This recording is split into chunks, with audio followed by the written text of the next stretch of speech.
আসসালামু আলাইকুম সবাইকে। আজকে শুক্রবার, সাপ্তাহিক ছুটির দিন।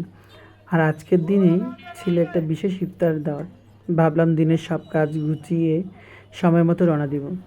কিন্তু আপনারা তো জানেন, পরিকল্পনা সবসময় পরিকল্পনা মতো হয় না। রাস্তায় বের হয়েই পড়ে গেলাম জ্যামে। চারিদিকে গাড়ির লম্বা লাইন, আর ঘড়ির কাঁটা যেন দ্রুতই এগিয়ে যাচ্ছে। যতই ঘড়ির কাঁটা এগিয়ে যাচ্ছে, ততই ইফতারের সময়ের দিকে আমিও এগিয়ে যাচ্ছি। তখন মনে হচ্ছিল সময় মতো পৌঁছাতে পারবো তো। মাঝে মাঝে এমন সময় আসে যখন মানুষ শুধু অপেক্ষা করে আর মনে মনে দোয়া করে যেন সব কিছু ঠিকঠাক হয়ে যায়।